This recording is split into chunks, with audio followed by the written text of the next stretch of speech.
Bismillahirrahmanirrahim. Assalamualaikum warahmatullahi wabarakatuh. Perkenalkan, nama saya Lilis Teodosi, dosen dari program keperawatan, di mana saya di Departemen Kepemimpinan dan Manajemen di Fakultas Farmasi Universitas Muhammadiyah Malang. Pada kesempatan kali ini saya akan menjelaskan terkait mata kuliah yang saya ampuh di manajemen keperawatan, terutama saat saya melakukan skill laboratorium bersama mahasiswa. Yang temanya bagaimana cara mengkaji di manajemen keperawatan, yaitu di domain M1 sampai M5, di mana mata kuliah ini merujuk kurikulum AIPNI serta buku ajar keperawatan manajemen. Adapun CPMK dalam mata kuliah ini adalah merumuskan dan mempraktekkan manajemen asuhan keperawatan profesional, menguraikan dan menyusun perencanaan manajemen keperawatan, pengorganisasian, mensimulasikan kegiatan manajer ruangan, dan menyusun pengendalian mutu asuhan dan pelayanan keperawatan, khususnya pada kasus NCD dengan membentuk nilai al-Islam dan kemuhammadiyahan sesuai dengan Al-Quran dan hadis dalam memberikan asuhan keperawatan.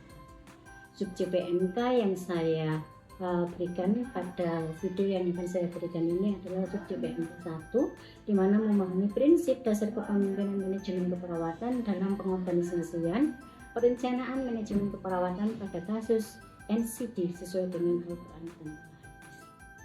Adapun video ini saya buat sebagai dasar untuk melengkapi salah satu dari persyaratan kelengkapan sertifikasi dosen 2025 melalui aspek untuk kerja tridharma dalam perguruan tinggi saya dan aspek pengajaran.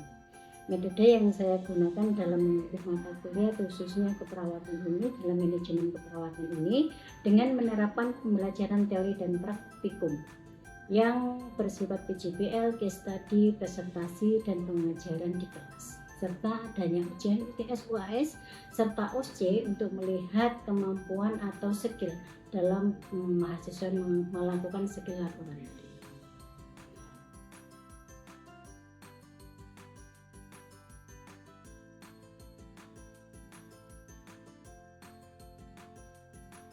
Bismillahirrahmanirrahim. Assalamualaikum warahmatullahi wabarakatuh. Waalaikumsalam warahmatullahi wabarakatuh. Selamat pagi semuanya. Alhamdulillah hari ini kita bisa bertemu lagi di SL yang kedua ya.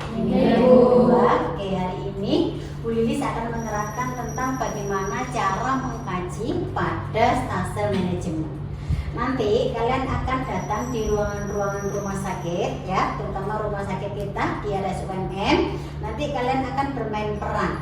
Di sana kalian akan melakukan pengkajian, di mana ada pengkajian manajemen yang diawali dari M1 sampai M5. Nanti akan Bu Lilis terangkan dulu. Setelah Bu Lilis terangkan, nanti selama 20 menit kalian akan melakukan role play. Di saat role play nanti kalian akan Bu Lilis bagi menjadi dua. Ada kelompok A, ada kelompok B ya. Itu artinya adalah ruangan A, ruangan B ya. Nanti kalian akan berperan sebagai kepala ruangan, sebagai PP, sebagai PA, ada yang sebagai mahasiswa, di mana mahasiswa itu berperan untuk mengkaji di ruangan tersebut. Ada apa sih di ruangan tersebut? Perlu kalian ketahui, pengkajian ini adalah suatu rangkaian utuh di mana untuk mengetahui kira-kira ada apa, ada masalah apa sih yang harus diperbaiki di dalam manajemen ruangan tersebut. Kita pakai ruangan biasa saja, medical bedah sama ruangan yang ward biasa ya. Nanti pengkajiannya itu meliputi M1 ya. Oh iya, lupa. Saya absen dulu ya sebelum kita kuliah. Belum baca doa ya, belum lupa juga ya. Kita awali biar Allah memberikan hidayah untuk perkuliahan kita hari ini. Kita awali dengan berdoa. Oke, doa dimulai. Bismillahirrahmanirrahim. Raditu billahi rabba wa bil islami dina wa bi Muhammadin nabiyya wa rasulah Rabbi zidni ilma warzuqni fahma. Amin. Sebelum kita lanjutkan saya absen dulu ya. Seperti biasanya. Oke, Dia Ayu. Oke, Esti. Oke, Evelyn. Oke, Bella. Oke, Ria. Oke, Salwa. Oke, Aninda. Oke, Maira. Oke, Nabila. Oke, Putri. Oke, Aurelia. Oke, Aurel. Maharani. Oke, Vika. Ya. Denisa. Denisa Olivia. Denis ya, Denis. Nur Indah. Oke, semuanya hadir ya? Oke, kita lanjutkan yang tadi ya. Oke, tentang pengkajian ya guys ya. Oke, kelas. Oke. Nanti kalian akan mengkaji. Kan kita sudah ada kelas yang kemarin ya. Dan ini kita aplikasinya sebagai SL-nya ya untuk mengkaji di bagian manajemen. Nanti kalian pada saat profesi manajemen itu ada 3 minggu. Nanti di 2 minggu tersebut kalian akan bermentoran menjadi kepala ruangan dan staf-staf yang lain. Ya, selama 3 minggu tersebut kalian ada diseminasi. Akan kita lanjutkan ke SL berikutnya sampai pertemuan terakhir nanti ada OSCE. Di M1, M2 itu nanti yang pertama, yang pengkaji adalah kalian. Nanti kalian akan bertanya terhadap kepala ruangan, ya, kepala ruangan, PP sama PA. Yang dikaji yang pertama adalah M1. M1 itu pertanyaannya adalah tentang sumber daya manusia. Sumber daya manusia yang kita tanya berapa staf yang ada di ruangan tersebut. Lulusannya apa, yang S1 berapa, ada yang berapa, D3-nya berapa, kapasitinya berapa. Apakah ruangan tersebut itu mengalami lacking staff atau memang overload? Atau kalau overload kayaknya nggak mungkin deh. Yang paling itu lacking staff, ya. Bednya 40 tapi stafnya cuma 15. Akhirnya apa? Pasiennya 30, perawatnya cuma 2. Yang akhirnya apa? Overload. Itu yang perlu kalian kaji dalam M1. Terus kemudian kebutuhan tenaga kerja. Biasanya di ruangan-ruangan terutama ICU ya guys, itu kan ada X-ray yang portable. Tapi kalau ruangan biasa kita enggak. Biasanya kita rujuk pasiennya di ruangan X-ray atau laboratorium. Ya. Terus kemudian hitungan beban kerja. Overload enggak sih? Semua negara akan ada yang namanya overload. Jadi yang pasiennya banyak tetapi perawatnya sedikit itu. Karena orang itu lebih banyak, lebih suka menjadi engineer daripada perawat. Gajinya kecil biasanya. Oke, M2 itu sarana dan prasarana. Ini nanti kalian bisa tanya kepada PP ya, kepada kepala ruangan untuk memvalidasi bahwa keterangan yang diberikan kepala ruangan itu kita bisa tanya pada PP dan WH. Benar nggak sih memang sarana dan prasarana? Jangan-jangan kepala ruangan itu cuma mengumpulkan ruangannya saja. Kalian juga bisa survei guys. Ya, jadi ini ada wawancara, ada survei ya. Oke, yang kalian tanyakan adalah gedung ini sebenarnya punya siapa? Kalau dia swasta. Tapi kalau negeri punya pemerintah, ya. Terus kemudian ada apa? Dari hasil pengkajian kakak-kakak ini yang kemarin, yang paling banyak itu tidak adanya jam dinding, tidak adanya tempat sampah yang 3 tempat itu, yang tempat sampah organik, apa guys? Organik, terus kemudian anorganik, yang 3 itu ya. Jadi mereka buang sampah sembarangan saja. Hanya pernah nggak lihat nggak sih ruangan yang kotor banget? Terus kemudian apakah ada oksigen yang bisa ditanamkan sewaktu-waktu? Kalau pasiennya tiba-tiba tersesak-sesak, terus kemudian ambilkan oksigen, nggak pantas. Namanya kan rumah sakit rujukan. Apalagi kalau rumah sakit rujukan Jawa Timur kayak kita Syekh Anwar, kemudian rumah sakit pendidikan ada UMM, kan juga pantas toh ya. Terus kemudian kalian itu ada awareness-nya ya, kalian peka terhadap lingkungan. Oksigen tidak ada airnya itu kan sebagai humidifier, itu ya nyelonong wae saja. Tidak ada kalian, saya sebagai perawat itu harusnya yang ngasih air lah, dan airnya bukan air sembarangan, setidaknya air aqua untuk humidifier. Itu ada nggak sih di luar sana? Sampai hari yang kecil ya jam dinding itu. Hal kecil yang dinding itu apa? Kita sebagai mahasiswa Muhammadiyah, ya si armu itu bawakan. Di saat Bu ngapunten sudah adzan, sudah sholat zuhur babu, sudah sholat ini babu, Bu ngapunten, Ibu waktunya sholat, kita ajarkan untuk tayamum. Ya siarmu itu ada kan, balik kan jam dinding ya apa pasien mau tahu ini waktunya apa. Wah kok ya waktunya buka deh, waktunya ini deh. Karena kadang ada ya pasien itu yang ngeyel mau puasa gitu ada, ya ada.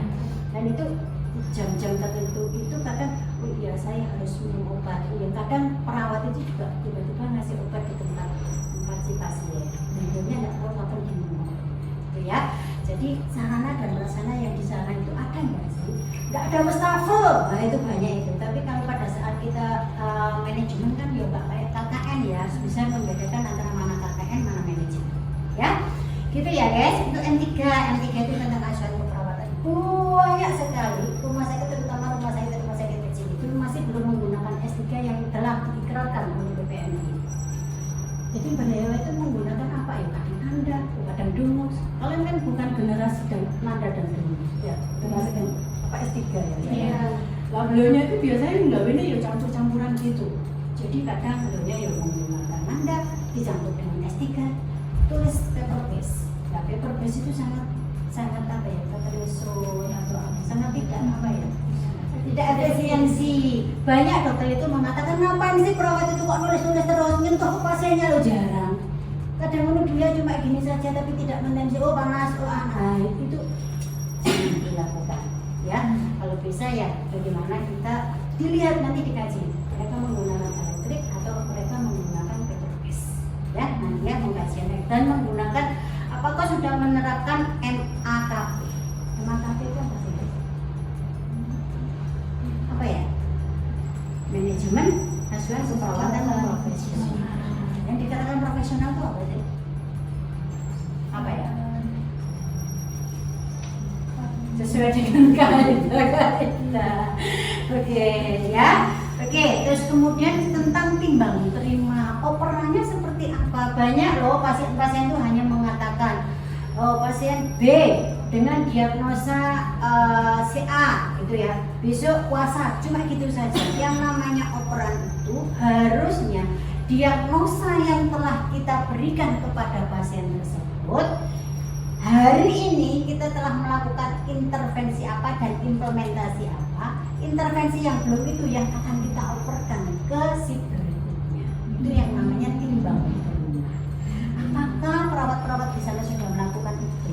Biasanya cuma gini, dokternya visita dengan obat yang sama atau terapi yang sama, cuma itu saja. Itu salah. Nah, yang benar itu ya sampai diagnosanya apa, apakah hari ini sudah 2 kali 24 jam, apakah perlu intervensi tambahan atau apa, swabnya dilihat.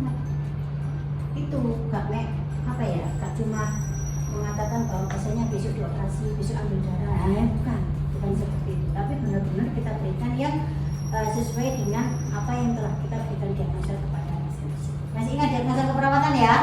Masih. Benar. Ya. Oke, kemudian kita ke E4 itu kalau yang negeri itu sudah ada dana yang akan meluncur ke ruangan-ruangan tersebut ya, tentang money kan. Tapi biasanya kalau swasta itu ada tindakan-tindakan yang harus dibayar di situ, tapi atas pengetahuan dari rumah sakit. Jadi nanti kira-kira Bu, ada nggak Bu pemasukan untuk ruangan ini untuk semua staf yang ada di sini. Jadi kalau kalian bisa menanyakan apa sih pendapatan, ya pendapatan apa yang apa namanya yang ada di ruangan tersebut. Jadi pengelolaan keuangan. Kalau negeri biasanya beliaunya sih menolak dengan itu karena memang tidak ada uang yang masuk di sini karena semuanya itu dari rumah sakit. Ya bayarnya ya maksudnya dikelola oleh tim kasir rumah sakit. Ya kalau swasta setahu saya ada. Ya, oke. Terus kemudian tim mutu itu bagaimana sih mutunya rumah sakit tersebut? Kalian pernah nggak melihat bintang 5, bintang 4, bintang purna? Itu lah mutunya kayak kamu UMM itu seperti apa? Besar, megah, ada AC-nya, gitu. Di sana itu satu itu seperti apa sih mutunya? Ya kayak itu tadi mutunya seperti apa? Kita bisa tanya ini kepada pasien. Hanya pasien yang bisa menjawab bagaimana sih rumah sakit ini sebenarnya. Kalau tanya ke perawat, ya perawatnya bisa mengunggul-unggulkan lah. Jadi kita sinkronkan perawat ngomong apa, terus kemudian nanti pasiennya ngomong apa. Bang, sampai dari sini guys untuk pengkajian? M1, M2, M3, M4 sampai M5. Sudah belajar itu? Kalau M5 tadi tentang apa guys? Kalau M4 tentang apa guys? Pemasukan. M1? Sumber daya. Berapa sih jumlahnya pasien? Pasien. Ya pasien sama perawat. Oke, kita setelah ini kita bermain peran. Nanti saya bagi menjadi dua ya. Oke, ada kelompok A, ada kelompok B. Nanti terserah kalian karena kalian sudah dewasa. Nanti ada yang jadi kepala ruangan, menjadi PP, menjadi A, menjadi studennya yang melakukan pengkajian. Nanti hasilnya sampai kalian melakukan hasil. Kesimpulannya apa dari hasil kalian role play ini? 20 menit saya beri kesempatan. Di akhir nanti Bu Lilis akan minta hasil role play ini seperti apa. Oke, dan nanti akan saya nilai kira-kira ini sudah dilakukan dengan benar atau tidak. Seperti yang telah kita pelajari pada minggu kemarin pada saat kelas. Oke guys? Oke. Di sini kalian pisah ya. Jadi dua kelompok. Oke, silakan dilakukan. Kalian sekarang bermain peran. Ini adalah kepala ruangannya ya. Dan kalian adalah mahasiswanya yang akan melakukan pengkajian di ruangan ini. Oke, silakan ditanya. Selamat pagi Bu, kami dari mahasiswa praktek manajemen keperawatan. Boleh kami bertanya mengenai seputar perencanaan unit ini? Ya, silakan. Baik, apa visi misi dari rumah sakit ini ya Bu? Untuk visi misi dari rumah sakit ini yaitu menjadi rumah sakit yang unggul dan memberikan pelayanan kesehatan yang profesional, terus juga bermutu dan memberikan pelayanan yang sangat efisien seperti itu. Kira-kira untuk jumlah bed, terus jumlah perawatnya, dan lulusan S1-nya ada berapa, D3-nya ada berapa, itu bisa Ibu jelaskan ke kami? Untuk bednya itu ada sekitar 40 ya, dan untuk perawatnya itu ada 15-an perawat. Untuk S1, lulusan S1 ada sekitar 10 orang dan D3-nya ada sekitar 5 orang. Baik Ibu, dari total S1 dan D3 tersebut dan beserta bednya itu apakah hitungan pembeda tersebut? Ya, sangat overload Mbak, soalnya kan bednya ini ada 40, lalu perawatnya cuma ada 15, jadi sangat overload. Baik Ibu, terima kasih Ibu. Ya, sama-sama. Oke, untuk sekarang kalian yang akan menjadi perawatnya, kamu perawat PA, kamu perawat TP, dan kamu tetap menjadi mahasiswa yang akan menanyakan kepada beliaunya. Oke, yuk kita nanya. Baik Bu, mohon maaf sebelumnya, apakah benar ya di sini itu terdapat bednya 40 dan jumlah perawatnya cuma 15? Iya ya, benar ya. Iya Mbak, betul. Kalau boleh tahu ibunya sendiri lulusan dari S1 apa D3? Kalau saya S1 Mbak. Kalau saya D3. Pendokumentasiannya seperti apa ya Bu di rumah sakit ini? Masih susah Mbak, gimana ya? Masih pokoknya koordinasinya kurang Mbak, kurang jelas. Kira-kira dengan seperti itu di unit ini apakah masih menggunakan paper base atau sudah ke elektronik? Nah itu Mbak, di situ kami di sini tuh masih menggunakan paper base, jadi sehingga kesalahan tuh masih sering terjadi dan susah untuk ya diefisiensi waktunya juga. Oke, yang sekarang ini adalah kelompok B ya. Kelompok B ini adalah kepala ruangan sekalian. Kalian bermain role play ya. Terus kemudian kalian sebagai mahasiswanya nanti kalian akan bertanya di M4 tentang memulai. Nah, apa namanya? Ya. Jadi sini permisi Bu, izinkan saya untuk bertanya untuk pengeluaran atau juga sumber dananya itu terdapat dari mana saja? Kebetulan di sini kan rumah sakit swasta ya. Jadi kalau untuk pemasukannya itu dari sentral. Terus kalau untuk misal ada kekurangan misalnya personal hygiene dan lainnya itu kita itu minta ke pasiennya gitu. Oke, ini adalah pasien ya. Kalian tetap sebagai mahasiswa yang mengkaji di ruangan ini, kalian fokuskan di bagian M5 atau M4. Oke. Baik Ibu, izin bertanya untuk mutu dan kualitas dari rumah sakit ini bagaimana menurut Ibu? Menurut saya kualitasnya rumah sakit ini sangat baik Ibu. Sudah sesuai ya, sudah sangat bersih. Terus untuk tenaga kesehatannya seperti apa ya? Terutama perawatnya itu apakah sudah mencukupi? Sepertinya kurang ya Ibu. Soalnya kalau saya minta bantuan gitu, pasien jantung tuh perawatnya agak susah datang gitu. Lama gitu ya? Iya. Oke, kan kalian tadi sudah bermain peran, ya kan? Ya. Mulai dari kelompok A sama kelompok B. Sebelum menulis menanyakan perasaan kalian, menulis ingin tahu hasil kalian tadi pengkajian dari M1 sampai M5 dan kesimpulan dari pengkajian tadi apa? Coba kelompok A siapa yang mau mewakili? Kelompok B? Oke. Baik Bu, berdasarkan hasil temuannya tadi terdapat belum ada rencana manajemen risiko yang tertulis di unit. Intervensinya juga dokumentasinya masih kurang. Dokumentasian sama sarana dan prasarana ya berarti ya. Iya. Iya. Oke, kenapa masih terjadi resiko tinggi terjadinya jatuh atau apa ya tadi? Karena sarananya kurang ya. Iya. Terutama untuk safety patient. Iya. Ya. Oke, terus dokumentasi juga tidak bagus. Karena apa tadi guys? Karena masih memakai PPS. Progres, kemudian belum S3 mereka masih campur-campur ya. Iya. Oke, kesimpulannya apa? Kesimpulannya jadi berdasarkan hasil pengkajian atau role play yang telah kita lakukan tadi, unit keperawatannya telah menjalankan sebagian besar fungsi manajemen, namun masih terdapat celah pada aspek dokumentasi, tindak lanjut, dan pelibatan staf. Oke, jadi itu kesimpulan dari mahasiswa. Kira-kira yang menjadi kepala ruangan tadi siapa? Oke, kepala ruangan mau melakukan tindakan apa setelah ada kesimpulan dari mahasiswa pengkajian tadi? Baik, kedepannya mungkin kita akan mendatangkan para ahli untuk memberikan training kepada staf-staf menggunakan elektronik Ibu, jadi tidak menggunakan paper lagi. Oke, bagus sekali. Yes. Apa untuk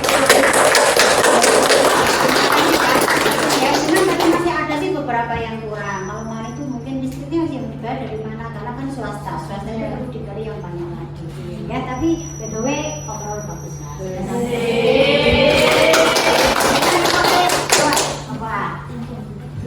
Oh, kelompok B ya?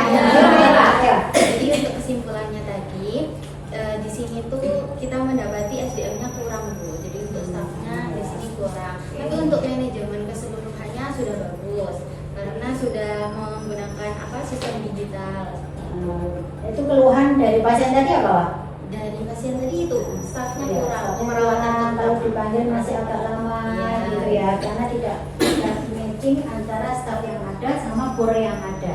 Perbandingan berapa tadi ya, Pak? Perbandingannya 40:15. Wah, kurang sekali ya. Oke, kepala ruangan mana? Kepala ruangan. Oke, kepala ruangan kira-kira apa yang mau dilakukan? Nanti mungkin kita keuangan memperkuat transparansi dan keadilan tugasnya Ibu. Kan tadi kan kurang ya perawatnya, mungkin nanti kita akan Nambah staf. staff ya. Ada nggak kemungkinan tahun depan disekolahkan? Kan masih D3 banyak ya? Iya, ada. Caranya gimana nanti? Nanti kita apa sih? Sistem Memberi pembagian. ya. Oke, yang tua dulu, kemudian yang muda-muda. Dibayar di rumah sakit atau bayar sendiri? Mungkin kalau misal ada prestasi mungkin di diskon. Oke, jadi prestasi ya. Oke, dan cepat kembali. Iya, nanti ya. Oke guys, terima kasih. Tepuk tangan dulu untuk Oke, semuanya bagus ya. Kelompok A, kelompok B sudah bisa dalam melakukan pengkajian. Sekarang saya ingin tahu perasaan kalian setelah tahu itu seperti apa. Aurel. Senang sih Ibu bisa mengetahui kurang dan lebihnya, terus rencana kedepannya dari ketua tim pelaksana. Kalau semuanya nanti Aurel jadi kepala ruangan, Aurel akan melakukan tindakan apa jika tadi seperti kelompok B yang stafnya kurang? Mungkin juga akan menambah staf-staf dari luar atau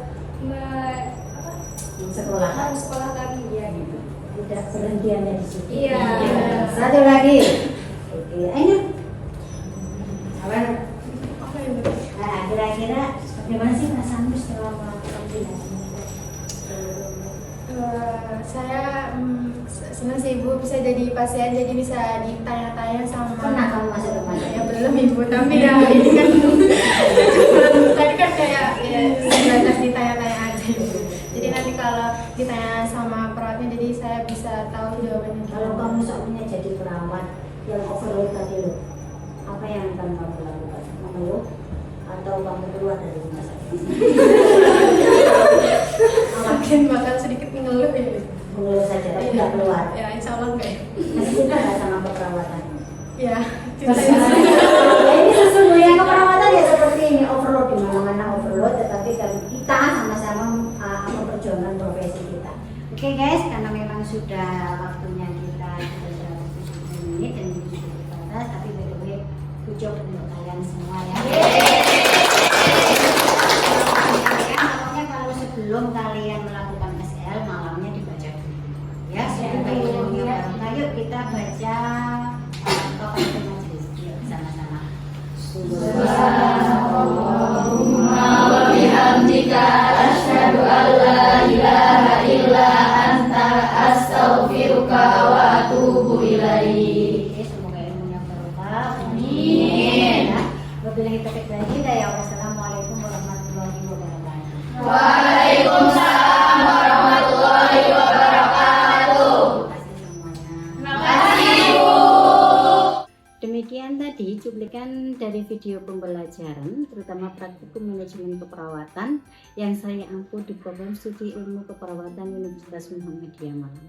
Dan semoga ilmu dari video tersebut dapat memberi gambaran tentang kinerja saya di program studi ilmu keperawatan dan sebagai bagian dari menjamin akuntabilitas serta kualitas dalam pelaksanaan Dharma perguruan tinggi. Dan saya ucapkan berterima kasih pada tim penilai sertifikasi dosen beserta Kementerian Tinggi dan Teknologi, para pimpinan Universitas Muhammadiyah Malang, rekan sejawat dan mahasiswa yang telah membantu dalam proses pembelajaran. Demikian yang bisa saya sampaikan, semoga video ini bermanfaat untuk semua. Dengan bacaan akhir kalam, wabillahi taufiq wal hidayah. Wassalamualaikum warahmatullahi wabarakatuh.